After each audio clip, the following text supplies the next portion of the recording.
अस्सलाम वालेकुम। जहां ज़ेब अब्बासी एक नए यूट्यूब प्रोग्राम के साथ हाजिर है। सुप्रीम कोर्ट ऑफ पाकिस्तान में आज फिर 9 मई के वाक़यात में नामजद मुल्ज़मान की ज़मानत मनसूखियों के लिए और फिर बरियत के लिए जो दायर दरखास्तें हैं उसके ऊपर समाअत हुई। Chief justice of Pakistan Yahya Afridi की सरबराही में 3 रुकनी बेंच ने आज भी दर्जनों अपीलों के ऊपर समाअत की। ये वो मामला है जिसके ऊपर सुप्रीम कोर्ट का ये 3 रुकनी रेगुलर बेंच इन तमाम केसेस के ऊपर एक ही ऑर्डर जारी करने जा रहा है, जिसमें इंसदाद दहशतगर्दी की अदालतों को ये हिदायत दी जाएगी कि वो 4 माह में ये ट्रायल मुकम्मल करें और हाई कोर्ट्स के जो इंतज़ामी जजेस हैं उनको भी ये डायरेक्शन दी जाएगी कि वो हर 15 दिनों में इंसदाद दहशतगर्दी की अदालतों से अमल दरामद रिपोर्ट्स मंगवाएं। इस फैसले को इसके ऊपर जहाँ पे एक तरफ इसको काबिल सताइश करार दिया जा रहा है कि GHQ हमला केस या दीगर जो अटैक्स हुए हैं इसके ऊपर जो आम अदालतों में केसेस चल रहे हैं इसके ऊपर ये दुरुस्त है कि केसेस कंक्लूड हो जाएंगे, इन मुल्ज़मान को अपील का हक मिलेगा और कम अज़ कम ये मामला किसी एक तरफ सेटल्ड हो जाएगा, चीज़ें डिसाइड हो जाएंगी। जहाँ पे ये बात ये व्यू है वहीं पे ये तनकीद भी की जा रही है कि जुडिशरी इस तरह का ऑर्डर जो देने जा रही है, जो एक गाइडलाइन इस हवाले से दी जा रही है, इससे PTI के कारकुनों और उनकी क़यादत के ऊपर सख्तियाँ बढ़ेंगी, उनकी गिरफ्तारियों का अंदेशा है। कानून बिल्कुल वाज़ेह है, इंसदाद दहशतगर्दी का एक्ट में ये लिखा हुआ है कि ट्रायल जो है वो विदिन 3 मंथ्स मुकम्मल होगा। वहीं पे ये बात भी दुरुस्त है कि हमारे यहाँ अदलिया भी लिखे हुए कानून के ऊपर कभी अमल नहीं करती रही। बिलखसूस नैब लॉ में रेफरेंस के ऊपर ट्रायल मुकम्मल करने का पूरी टाइम फ्रेम तय है, लेकिन उस पर अमल दरामद नहीं होता। इंसदाद दहशतगर्दी की अदालतों में भी ट्रायल मुकम्मल करने के लिए टाइम फ्रेम है, इस पर इम्प्लीमेंट नहीं होता। तो ये इश्यूज़ तो बहरहाल अब मौजूद हैं। तो जहाँ पे ये कंट्रोवर्सी या ये चीज़ें जो हैं वो प्रिवेल कर रही हैं, वहीं पे PTI की जानिब से ये डिस्कशन भी हो रही है कि हम इस ऑर्डर को, जब जुमे को चीफ जस्टिस याहिया अफरीदी ने यह वाज़ेह किया कि हम इसके ऊपर बाज़ाब्ता तौर के ऊपर ऑर्डर जारी करने जा रहे हैं, तो उस पर ये कहा गया जी कि जुमे के रोज़ जो है वो इसका ऑर्डर बाज़ाब्ता तौर के ऊपर जारी कर दिया जाएगा, जिसमें गाइडलाइन होगी। तो गुज़िश्ता कुछ हियरिंग्स में जो 9 मई के वाक़यात में केसेस चल रहे हैं, ये शिकायत की गई कि इंसदाद दहशतगर्दी की अदालतों ने ट्रायल में बहुत तेज़ी कर दी है। तो इसके ऊपर आज वजाहत की गई डिप्टी प्रोसिक्यूटर जनरल पंजाब की जानिब से अली रज़ा गिलानी पेश हुए। उन्होंने सुप्रीम कोर्ट के 3 रुकनी बेंच को बताया कि सुप्रीम कोर्ट की तरफ से कोई ऑर्डर जो है वो इन जो इंसदाद दहशतगर्दी की अदालतें हैं इनको नहीं गया, बल्कि जो भी गाइडलाइंस जो इंसदाद दहशतगर्दी की अदालतें फॉलो कर रही हैं वो हाई कोर्ट्स के जो इंतज़ामी जजेस हैं उनकी तरफ से दी गई जो डायरेक्शंस हैं उनको फॉलो किया जा रहा है। तो ये एक तरह से जो वजाहत हुई, तो इस पर चीफ जस्टिस याहिया अफरीदी ने ये कहा कि ठीक है, हम जुमे तक जो है वो इसके ऊपर अपना जो ऑर्डर है वो एक ऑर्डर जो है वो जारी कर दिया जाएगा, जिसमें ये पूरी गाइडलाइन होगी।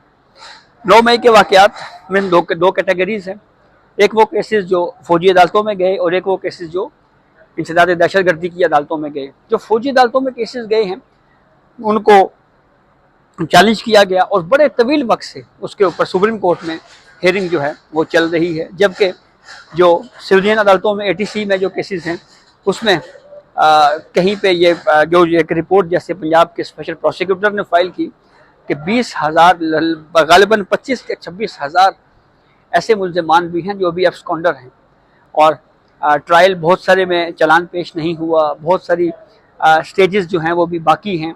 तो ये उज़र जो है वो बहरहाल पेश किया जा रहा है कि ये ट्रायल जो है वो 4 माह में जो गाइडलाइन दी जा रही है ये इसमें मुकम्मल नहीं होगा। तो अब ये टेस्ट होगा इंसदाद दहशतगर्दी की अदालतों के लिए कि वो कब तक इसका ट्रायल मुकम्मल करती हैं। आते हैं सुप्रीम कोर्ट में जो केसेस थे। पहले शेख रशीद अहमद की 265 के की यानी GHQ हमला केस में बरीयत की दरखास्त उसके ऊपर समाअत हुई। इस 3 रुकनी बेंच के सामने शेख रशीद खुद और उनके वकील सरदार अब्दुल राज़िक पेश हुए और मौक़िफ़ इख्तियार किया कि हमारे खिलाफ कोई गवाह नहीं है और बरीयत जो है वो हमें इस केसेस में जो है वो हमें बरी कर दिया जाए या कि केस ख़त्म हो जाए।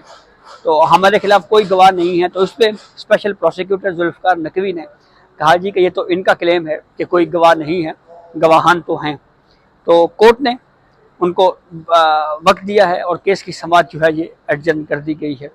GHQ हमला केस में ट्रायल कोर्ट में बरीयत के लिए शेख रशीद ने दरखास्त दी, वो रद्द हुई। फिर हाई कोर्ट से रजू किया गया, रद्द हुई।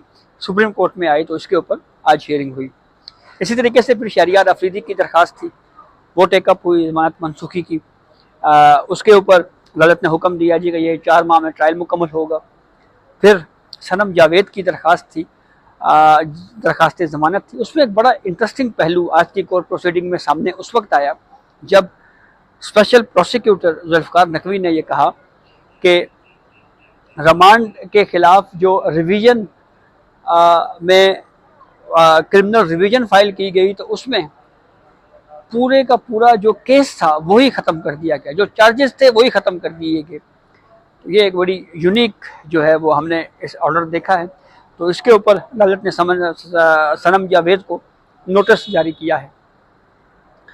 फवाद चौधरी की दरखास्त थी, उसके ऊपर समाअत हुई। फवाद चौधरी खुद पेश हुए, उनके भाई फैसल चौधरी पेश हुए। उनकी फवाद चौधरी साहब की अहलिया भी आज कोर्ट रूम में मौजूद थी। फवाद चौधरी का ये मौक़िफ़ था कि अगर एक जुर्म हो जाए तो उसके ऊपर मल्टीपल FIRs या मल्टीपल मुकदमात नहीं हो सकते। तो ये तो प्रिंसिपल बहरहाल अदालतों ने मुख्तलिफ केसेस में तय किए हुए हैं। इस हद तक फवाद चौधरी की हद तक अगर हम बात करें तो ये काफ़ी मजबूत केस उनका है कि अगर जुर्म एक हुआ है तो ये तो नहीं हो सकता कि इसके ऊपर आप मुल्क के मुख्तलिफ शहरों में कोई 50-100 केसेस बना दें। बहुत सारे ऐसे प्रेसिडेंट्स सुप्रीम कोर्ट में आए तो सुप्रीम कोर्ट ने उड़ा दिए इसी वजह से कि एक जुर्म में एक ही FIR हो सकती है, मल्टीपल FIRs तो नहीं हो सकती। मुझे याद पड़ रहा है ये जंग और जियो के जो मालिक हैं मुश्किल रहमान, इनके खिलाफ तौहीन मज़हब के हवाले से मुख्तलिफ शहरों में, मुल्क के मुख्तलिफ शहरों में FIR दर्ज होना शुरू हो गई थी। तो वो केसेस चलते चलते सुप्रीम कोर्ट में आए तो सुप्रीम कोर्ट ने वहाँ भी ये होल्ड किया। इसी तरीके से फवाद चौधरी साहब ने आज सुगरा बीबी केस का हवाला दिया और ये कहा कि उसमें भी ये प्रेसिडेंट जो है वो तयशुदा है कि मल्टीपल FIRs एक जुर्म में नहीं हो सकती। तो इस केस में कल तक मुलतवी किया गया है कोर्ट की जानिब से। इमरान खान की बहुत सारी ऐसी पटिशन्स थी जो प्री अरेस्ट बेल के हवाले से थी, जो गैर मौसर होने की बुनियाद के ऊपर सुप्रीम कोर्ट ने खारिज कर दी। इसी तरीके से 9 मई केसेस में इमरान खान की रिमांड के हवाले से पंजाब की प्रोसिक्यूशन की एक अपील के ऊपर समाअत हुई। इसमें पंजाब प्रोसिक्यूशन का यह मौक़िफ़ है कि हमने रिमांड के लिए रुजू किया, कोर्ट्स में बिलखसूस हाई कोर्ट ने कुछ ऑब्जर्वेशंस भी दे दी और साथ जो रिमांड है वो भी नहीं दिया। पॉलीग्राफिक टेस्ट करना है। अभी ये प्रोसिक्यूशन ने कहा इमरान खान को का रिमांड चाहिए क्यों, उसकी 2 वजूहात बताई गई। एक पॉलीग्राफिक टेस्ट करना है और दूसरा वॉइस मैचिंग करनी है। लेकिन इस पर एतराज़ किया गया सलमान सफदर साहब की तरफ से कि इस केस में बहुत सारे गवाहान जो हैं वो उनके बयानात कलमबंद हो चुके हैं। केस बहुत हद तक आगे जा चुका है और प्रोसिक्यूशन हक कह रही है कि हमें वॉइस मैचिंग करनी है या इसके अलावा जो है वो हमें पॉलीग्राफिक टेस्ट चाहिए। तो ये तो स्टेज गुजर चुकी है। तो इस पर प्रोसिक्यूशन ने कहा कि तो ताउन नहीं कर रहे थे। तो चीफ जस्टिस राजा फरीदी साहब ने स्पेशल प्रोसिक्यूटर जुल्फ़िकार नकवी से मुकालमा करते हुए कहा कि आप ये बात ना करें, ये नामुनासिब है। तो इस पर जुल्फ़िकार नकवी साहब ने फिर ये अल्फाज जो कोर्ट में कहे वो उन्होंने वापस ले लिए। तो बाद में पता ये चला जी कि प्रोसिक्यूशन का ये भी मौक़िफ़ जो आगे चल के जो है वो इस पर मुख्तलिफ प्रोसीडिंग्स में जो है चल के आगे जाके ये आएगा, जिसमें उनका ये मौक़िफ़ है कि अभी हतमी चलान ही पेश नहीं हुआ, इंटरम चलान जो है वो इस हवाले से पेश हुआ है। ये आर्गूमेंट आगे चल के मुमकिन तौर के ऊपर प्रोसिक्यूशन की तरफ से दिया जाएगा। तो ये हुआ और फिर उसके बाद सलमान सफदर ने सुप्रीम कोर्ट के इस 3 रुकनी रेगुलर बेंच को ये बताया कि इमरान खान के ऊपर 300 से ज़ायद केसेस हैं। हम गैर मामूली सूरत हाल का इस वक्त सामना कर रहे हैं, तो हमारी रिक्वेस्ट ये है कि इमरान खान से मुझे मुलाकात करने के लिए खुसूसी हिदायत जारी की जाए, ताकि मैं इमरान खान से मुलाकात कर सकूं और उनसे इंस्ट्रक्शंस ले सकूं। मेरी इमरान खान से मुलाकात नहीं हो पा रही। तो इस पर चीफ जस्टिस याह्या अफरीदी ने कहा कि आप बगैर हमारे ऑर्डर के मुलाकात के लिए जाएं, आपकी मुलाकात हो जाएगी, आप जाएं, उनसे इंस्ट्रक्शन ले लें। इस केस की समाअत 23 अप्रैल तक के लिए मुलतवी की गई। तो इमरान खान के वकील सुलेमान सफदर साहब ने आज रिमांड के केस में इस्तदा की सुप्रीम कोर्ट से कि मुझे मुलाकात के लिए इमरान खान से डाला जेल में मुलाकात के लिए हिदायत दी जाए। तो ये वो प्रोसीडिंग के अंदर एक नई चीज़ जिस पे हम ये कह सकते हैं कि इस फाइल से हटकर एक इस्तदा की गई, जिसको सुप्रीम कोर्ट ने रद्द किया। और अगर ये ऑर्डर दे दिया जाता तो एक तरह से इसको सो मोटो भी कहा जा सकता था, क्योंकि आमतौर के ऊपर ये होता है कि जब कोई मुलाकात करने के हवाले से मुलाकात नहीं कराई जाती तो होता ये है कि वकील जो है वो पिटीशन फाइल करता है और कहता है जी कि हमारी मुलाकात नहीं करवाई जा रही। तो वो स्पेसिफिक हाई कोर्ट्स में बिलखसूस हमने इस्लामाबाद हाई कोर्ट में यही देखा कि स्पेसिफिकली दरखास्त फाइल होती है कि मुलाकात नहीं करवाई जा रही। बल्कि मुझे याद है इमरान खान ने कुछ मीडिया में रिपोर्ट भी हुआ इमरान खान का स्टेटमेंट कि हम मुलाकात के हवाले से जो इस्लामाबाद हाई कोर्ट के ऑर्डर के ऊपर इम्प्लीमेंट नहीं हो रहा तो हम सुप्रीम कोर्ट में आएंगे। लेकिन कोई बाज़ाब्ता तौर के ऊपर पिटीशन जो है वो अब तक बहरहाल फाइल नहीं हुई। तो ये एक रिमांड के केस में प्लीडिंग से हटकर एक इस्तदा की गई, जिसको 3 रुकनी बेंच ने रद्द किया, मुस्तरद किया। तो एक तरह से ये शायद ये कहा गया कि सुप्रीम कोर्ट जो है वो सो मोटो ले ले, तो वो सो मोटो तो बहरहाल सुप्रीम कोर्ट ने नहीं लिया, उस इस्तदा को रद्द किया है, मुस्तरद किया है। हाँ, ये ज़रूर कहा है कि आप जाएं, बगैर ऑर्डर के भी जो है वो आपकी मुलाकात हो जाएगी। तो काफ़ी कॉन्फिडेंट थे चीफ जस्टिस याह्या अफरीदी साहब मुलाकात के मामले के ऊपर। तो अब इस केस पर समाअत भी जो है वो मुलतवी कर दी गई है। तो ये वो 9 मई के केसेस हैं जिसके ऊपर आज भी काफ़ी तफसील से काफ़ी तवील जो है वो हियरिंग हुई।